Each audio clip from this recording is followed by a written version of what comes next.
Sejam muito bem-vindos, meus caros, e André Ventura veio ao público dizer aquilo que Luís Montenegro e Pedro Nuno Santos o obrigaram a dizer sobre o Orçamento de Estado. Bom, meus caros, eu avisei. Luís Montenegro teve praticamente desde março para construir uma solução de governo, teve praticamente desde março para criar uma maioria de direita e teve praticamente desde março para acautelar a possibilidade de novas eleições antecipadas. Poderíamos ter aqui um governo de direita para 4 anos, mas o Partido Social Democrata, neste caso, ainda bem que recusou, porque obviamente, claramente, eles não são um partido de direita e isso também não alterou temporariamente por causa do seu líder, porque às vezes poderíamos ter um homem de fácil conversação à direita, como foi por exemplo Pedro Passos Coelho, que apesar de não liderar um partido de direita, era um homem de direita que poderia liderar essa maioria de direita. Não é o caso de Luís Montenegro e portanto, no meu entender, ainda bem que ele pôs linhas vermelhas ao Chega, porque ele é um homem de centro-esquerda. E assim sendo, não há nenhuma razão pela qual o Chega e o PSD devessem estar coligados e portanto, assim sendo, parece-me muito interessante este tipo de abordagem por parte de Luís Montenegro e este tipo de, de tratar as coisas à última da hora, quer dizer, poderia ter a coisa tratada desde março, poderia ter o Orçamento de Estado aprovado, poderia ter uma maioria de direita, poderia ter um governo para 4 anos, poderia, e Luís Montenegro disse que não é não. Pelo menos foi fiel ao que disse, ao contrário de em muitas outras coisas que prometeu na campanha das eleições legislativas e acabou por não cumprir. Vamos então ver aqui esta intervenção de André Ventura sobre esse mesmo Orçamento de Estado. Não, o Chega tem clara a sua posição, que já deixou clara também no Orçamento de Estado sobre qual é. Aliás, basta ver o que se está a passar no país político neste momento, é um espetáculo triste em que ora se dizem que houve reuniões, ora que não houve reuniões, ora aparecem reuniões marcadas para sexta-feira, ora parecem querer ter reuniões no dia 18. É um espetáculo triste que o país está a assistir, que mostra como, na verdade, nem Luís Montenegro nem Pedro Nuno Santos estão preocupados em dar um orçamento ao país. Os dois querem sair desta novela do orçamento o melhor possível, sem se responsabilizar pela crise política que o Presidente da República disse que já anunciou que virá se não houver orçamento.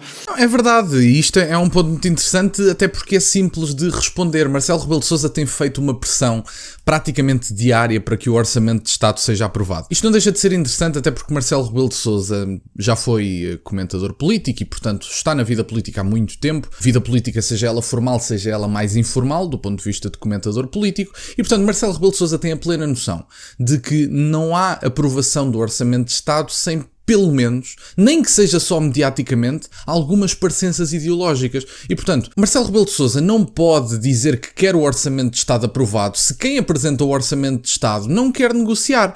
Porque eles, pelos vistos, nem com o Partido Socialista se conseguem entender, que é o que fizeram nos últimos 50 anos. Portanto, este Partido Social Democrata não só fomentou as linhas vermelhas para com o Chega, como não se consegue entender com o seu parceiro histórico, que é o Partido Socialista. E, portanto, não deixa de ser curiosa, no caso, a incapacidade do governo de Luís Montenegro negociar com aquele que é o seu parceiro histórico e com aquele que é parcialmente o seu partido também, que é o Partido Socialista. E, portanto, Marcelo Rebelo de Sousa quer o Orçamento de Estado aprovado. Eu também gostava de um Orçamento de Estado decente para o país aprovado.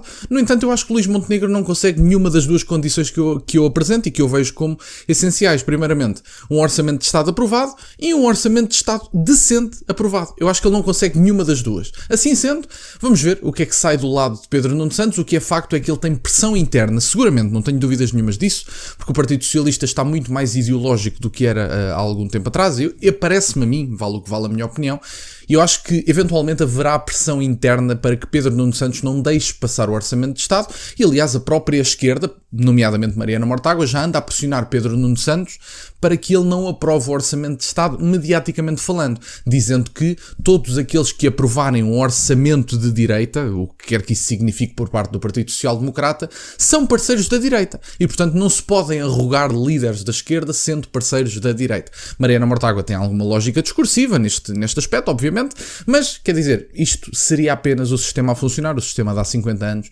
não é propriamente uma novidade, mas Luís Montenegro conseguiu impedir negociações à sua direita e está a condicionar negociações à sua esquerda. Portanto, Luís Montenegro, eventualmente, é provavelmente o homem que pior sabe negociar em política há imensos anos em Portugal. Vamos ver o resto da intervenção. Portanto, é este espetáculo de que o Chega está fora, porque percebeu desde o primeiro momento que o governo queria negociar, não queria, na verdade, negociar com ninguém, queria fazer um espetáculo de negociação com todos. e agora está a fazê-lo com o Partido Socialista. Agora é o Partido Socialista que está na mira do governo. Há uns meses atrás era o Chega que tinha que ser responsável, que era preciso haver uma negociação, e depois percebemos, na verdade, que o governo nunca teve nenhum interesse em fazer nenhuma negociação, que o governo nunca quis negociar nenhum orçamento do Estado. O governo quer provocar eleições para sair delas mais forte e sair delas sem precisar de negociar com a oposição. Acho que isso está a ficar claro para o país. E Pedro Nuno Santos está a fazer o mesmo jogo. Pedro Nuno Santos quer eleições, só não sabe quando. Nem sabe quando é que a máquina do PS lhe deixa querer eleições.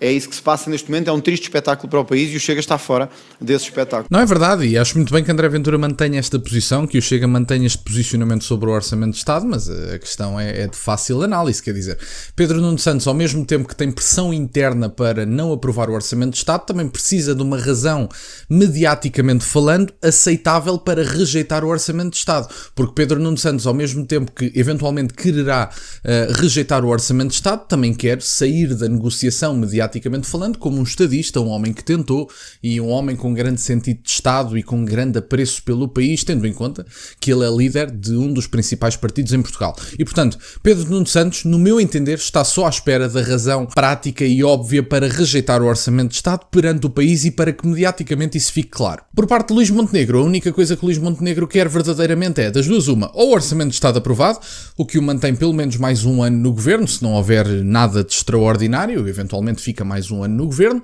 ou então, pelo menos, eleições provocadas e que deem essa imagem mediaticamente provocadas pelo Partido Socialista para que o Partido Social Democrata possa sair mais forte das eleições e eventualmente, quiçá, com uma maioria absoluta, que eu acho que me parece francamente impossível nestas circunstâncias, até porque Luís Montenegro é um líder, e perdoem-me a expressão, até pelo seu primeiro-ministro, perdoem-me a expressão, mas parece-me um líder partidário francamente mau e, portanto, além de não ter a capacidade de negociar, parece-me um líder francamente arrogante e, portanto, não me parece que seja o primeiro-ministro adequado para o país, o que não significa que eu queira Pedro Nuno Santos como primeiro-ministro português, quer dizer, era só o que faltava. Agora, eu acho que internamente o Partido Social Democrata, brevemente, é o que eu acho que vai acontecer, vale o que vale, internamente, se eventualmente tivermos eleições e o Partido Socialista levar a melhor, mas ainda assim tivermos uma maioria de direita, eu acho que internamente o que vai acontecer é muito simples. Luís Montenegro vai ser substituído e vai aparecer alguém que vai acabar com as linhas vermelhas e eventualmente poderemos ter alguma coligação à direita. Não sei, sinceramente, se é o que vai acontecer, mas é o que teria mais lógica do ponto de vista do jogo de forças do poder. O Partido Social Democrata com o Luís Montenegro não conseguirá, ele já não é unânime, mesmo tendo ganho as eleições com aquela percentagem toda. Saibam que quando foi noticiado que o Luís Montenegro ganhou as eleições com aquela percentagem toda, saibam que ele concorreu sozinho para a liderança do Partido Social Democrata. Portanto, quer dizer, não é como se ele tivesse tido uma vitória avassaladora interna, foi só que não teve concorrência. E, portanto, eu acho sinceramente que o que vai acontecer é, caso o Partido Socialista consiga chumbar este orçamento de Estado e tenha a sua imagem legitimada mediaticamente como Pedro Nuno Santos sendo um homem de Estado e o Partido Socialista ser um partido responsável, eu acho que internamente no PSD o que se vai passar é simples. Eventualmente Luís Montenegro pede admissão, quem subir ao poder do Partido Social Democrata vai acabar com as linhas vermelhas, acabando com as linhas vermelhas e mantendo essa maioria de direita depois de umas eventuais eleições antecipadas brevemente, podemos ter um governo de direita caso Pedro Nuno Santos ganhe as eleições que vêm. E eu acredito que a esquerda não irá subir particularmente. Eu acho que Pedro Nuno Santos pode ganhar alguns votos, mas a esquerda, na generalidade, não vai ganhar grandes votos. Acredito eu, não me parece que isso vá acontecer. E, portanto, eu acho que a maioria de direita se vai manter. No entanto, eu não acredito que as linhas vermelhas se mantenham caso Pedro Nuno Santos ganhe eleições e Luís Montenegro peça a admissão de secretário-geral do Partido Social Democrata e seja substituído por alguém que acabe com as linhas vermelhas. Não sei se é isso que vai acontecer, é a minha aposta, digamos assim. Ou então, Pedro Nuno Santos vê que ainda não é timing adequado para eleições, aprova o Orçamento de Estado e espera um ano pelas próximas eleições. Sinceramente, não sei. Mas bom, meus caros, da minha parte era isto, um ano ou uns meses, porque as coisas podem correr de outra forma ao longo do tempo e pode haver acontecimentos extraordinários que na política portuguesa já começa a ser comum, tendo em conta que a política portuguesa está muito mais animada do que alguma vez foi, diria eu. Mas bom, meus caros, da minha parte era isto. Quero-vos só pedir que deixem o gosto neste vídeo, que subscrevam o canal. Estamos a caminho dos 19 mil subscritores. Muito obrigado, meus caros. Têm as minhas redes sociais e o MBA na descrição, para o caso de quererem fazer alguma doação. E nunca se esqueçam, meus caros, questionem tudo. Até à próxima.